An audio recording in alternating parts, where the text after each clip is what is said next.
Okay, hello everyone. So today I'm here to give a brief rundown of King's Indian defense for intermediate players who are looking to get into this opening. So when I say intermediate, I mean roughly around like 1200 plus chess.com. You definitely know the basics down. You know how to play with pawn chains, and you definitely heard of the King's Indian defense before, and you've maybe even seen a couple games in the King's Indian defense that make you want to play this opening. And I will link some famous games in the description for you to maybe get some inspiration. Okay, but here I'm going to give a brief rundown of some of the positional concepts behind this opening. So let's look at the main line, or the start of the King's Indian, which is signified when black allows white to play e4. So black allows all three pawns in the center. So what black might do is in this position they might play d5, and this would be the Grunfeld, which is a completely different opening. Some might say it's better. I disagree, but that's what some people say. So, anyways, black just plays bishop g7 here and says, you know what, you can have it. And okay, so this is white's like pretty much most logical setup, and that's why this is called the classical variation. Like get the center, get your knights out, etc. Okay. And this is what people think of when they think of like a King's Indian defense, is when black plays e5. If black plays c5, then this is more of a Benoni or accelerated dragon type position. Okay, so black plays e5. And this is kind of your typical King's Indian defense pawn chain, where black's pawns are pointing towards the king side, and so black's going to play this move f5, and white might play c5 or b5, c5, or some combination of these three pawns to take a crack at the base of this pawn chain, which would be the c7 and d6 pawns. And quite often black is playing for some kind of checkmate attack on this white king on g1. Okay, well, everyone already knows that, so why are you watching this video? Well, first of all, I want to talk about black's dream position. So this is a position that is an absolute dream for black, and many of my opponents give me this for free. So what's so bad about this for black? For white. Well, first of all, white's committed their king to castling, so f5 has that much more oomph. It's going to come with a direct attack on the king. Second, black has gotten his knight to this outpost on c5. So usually this knight is kind of a bad piece. It's kind of stuck on b8, and we'll see sometimes it gets stuck on e7 in the main lines. And to add to that, black has gotten in this move a5, which stops white from kicking it with b4. If white can maybe play b4 and then play c5, then this might be not so fantastic for black to have this knight here. He might have to spend some time moving it. So what can white do? Well, let's say white tries to play a3 here. Well, black's going to play a4. And now if white ever plays b4 to kick this knight, we take en passant, and this knight is living here forever because now there's no pawn to kick it. Okay, well, let's say white plays king h1 because he sees f5 coming. Black plays f5. And now the problem is white is faced with two very unpleasant choices. The first is to take this pawn. But what this does is this actually gives black like a massive center control. So we went from white having the entire center to black having this massive central presence and a lot of space on the king side, which can either be used for an attack, pushing these pawns, or it can just be used to restrict the pieces, and eventually you might play e4 and open up this bishop, and maybe even black plays on the queen side. After, maybe routing his knight to a better square and doing all that jazz. Okay, well, what if white wants to play f3, so he keeps this pawn here to keep this bishop blocked? More on that later. Well, what black's going to do is play f4. And what this does is now this sets the stage for a kingside attack. So black's going to go g5, g4, g3, and bring maybe the queen, maybe bring the knight. Who knows what's going to happen. It's not looking good for white here because, well, actually, more on this later, why this massive pawn chain is so effective. But anyways, black has no bad pieces, even though he was the one that originally had the least space, besides possibly this bishop on g7.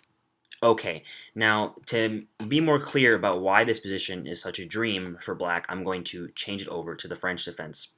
Now, why are you showing me the French defense? Well, the French defense is very similar to the King's Indian, as it's an opening all about pawn chain. So we go to this main line, and we get, the dream position, we'll go back, f3, f4, we get this pawn chain position where white is playing here and black's playing here.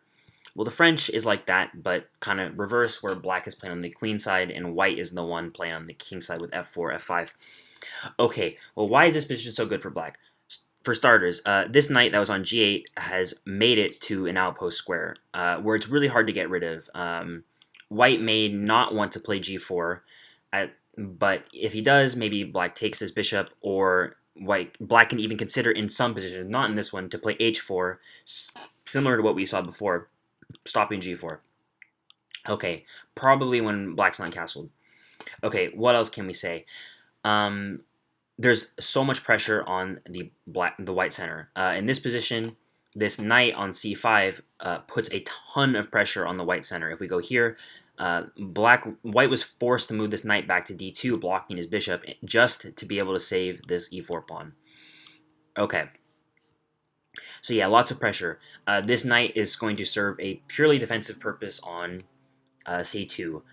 And black just has the initiative here with c5 and then possibly f6 as well, which is maybe not a King's Indian move, but this is a Frenchy move where black may play f6, and if takes, he'll play here and open up his bishop, similar to how black opened up his bishop after f5, ef, and gf, like this.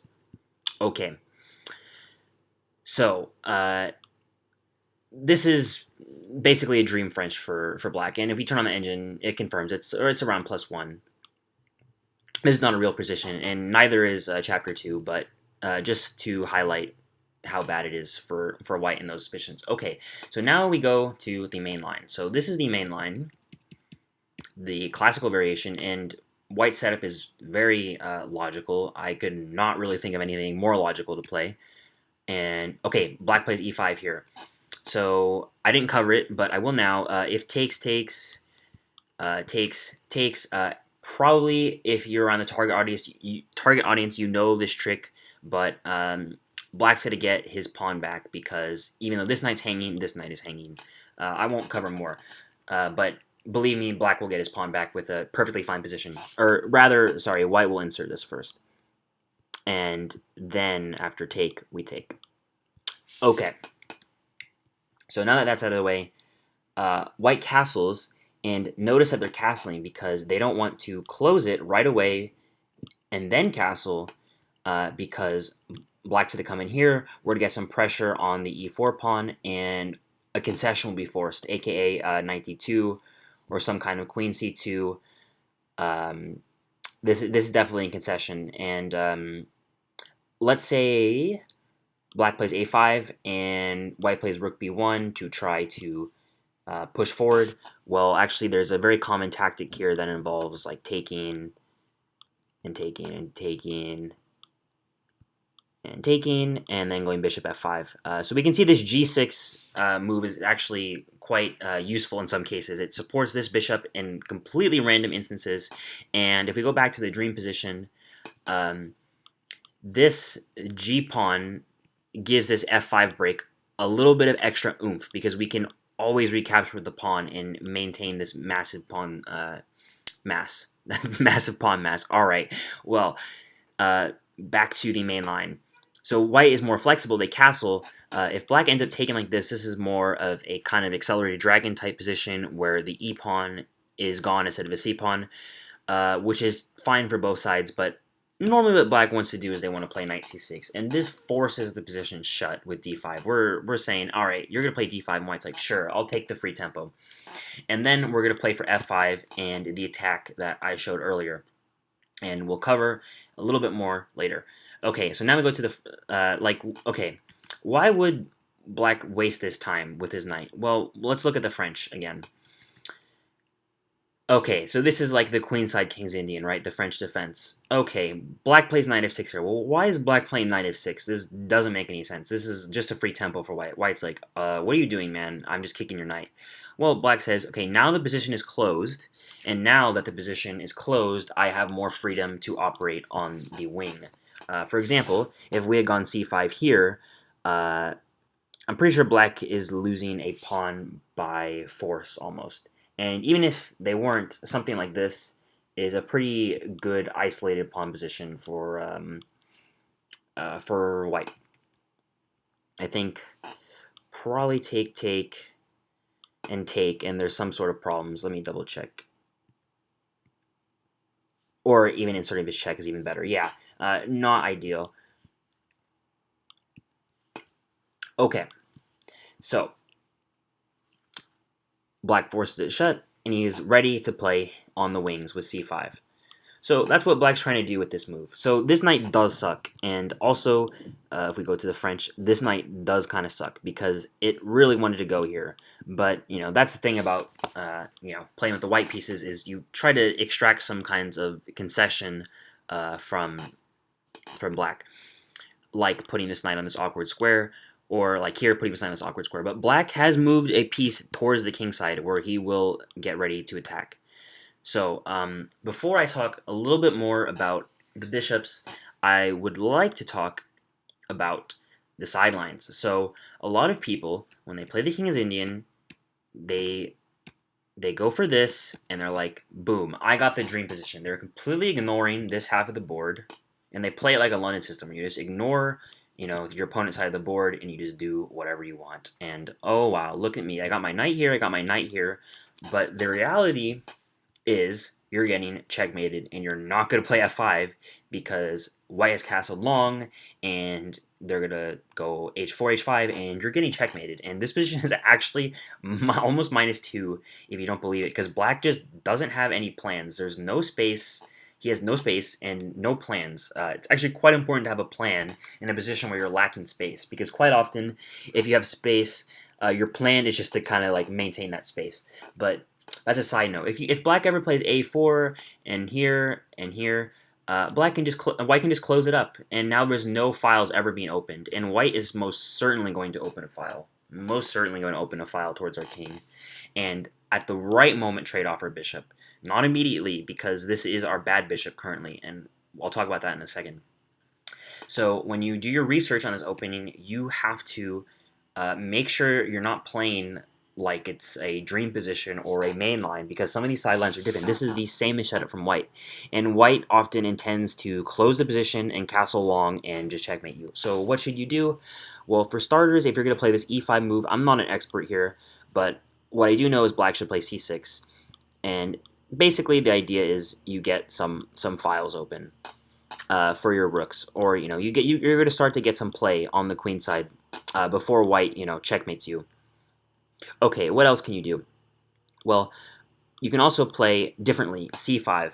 So this is a if white plays d5 here, this is a same-ish Benoni, and this is a it's not the mainline Benoni where white gets f4 in and bishop b5 check in and black is suffering. So this is a slightly favorable Benoni for black. And by favorable, I mean favorable version of the Benoni, not that black is better here. Like, white is definitely pressing, but black definitely has a lot of play, and I definitely enjoy these positions as black. They're quite a lot of fun from both sides. And in any case, some of you might be asking, why not take this pawn? But it turns out black is going to have some massive compensation in terms of development. He's already castled, and these pieces come out quite quickly after knight c6, maybe b6, bishop b7, and the dark squares are all weak, and this bishop sucks. But I digress. You can probably just ignore that pretty safely, unless you really want to play this c5 move here. Okay, but the point stands is you need to play differently against sidelines as in the main line. You cannot play this like it's a system. One other option is like a6 with the idea to go b5 quickly. I've seen like c6 and then b5. Okay. So, bishops. It is always important when you play an opening to know like what your good bishop is, what your bad bishop is. In this kind of position, which comes from maybe this kind of pawn chain where black personally wants to play f4, to make this massive pawn chain and point it at the king, because this is a very useful attacking piece, this pawn on g3. Look at all these dark squares it controls. Okay, well, this is your good bishop. This is your bad bishop, because it's stuck here. Black has a win here. He goes bishop takes h3. This bishop is very important to keep around for when white might play h3 and you sack it. And pain. Okay. But this bishop is stuck, and maybe it serves a defensive role on like f6 or defends the king. Okay, in this kind of position, from seen before, when white takes and takes, this bishop can maybe start to open up, and this gives this f5 plan more like oomph, because if white takes, like he might in some other openings, and get a really nice position, this bishop is going to start to show its cards, and also it protects the king from some checks with the queen and whatnot. So it's attacker and defender. This bishop is now a good piece after ef. So this bishop is not always bad, and it's not always good. A lot of people think fianchetto bishops are always good, but no, we actually blocked it ourselves on purpose. So yeah. Keep in mind, is this bishop bad or good? Should I trade it off? If you were very attentive, and props to you if you caught this, I might have left the engine on, and the engine actually in this position suggests bishop h6. And the point is, black wants to trade this bishop. And that's crazy. Why am I trading my fianchetto bishop? Well, we have our pawns on dark squares and our bishop on light squares, and trading pieces tends to help when we're low on space. Quite fascinating, to be honest. Now, maybe the engine's seen something like, oh, I'm going to take this bishop and then take on e4. But in my opinion, this is sometimes an idea to get rid of white's good c1 bishop and leave him with this bad bishop that's stuck behind his pawns. Okay. One final note is, as you can see, I called this a dream position, but it's actually only minus 0.4. Well, why is that? Well, the engine likes space, and if it sees space, it most of the time assumes that the player with space is having a good time. So even though black has everything they want, the engine's only saying minus 0.4. But trust me, you will win so many games just by moving the knight and playing f5, and your white opponents are just not going to know what to do.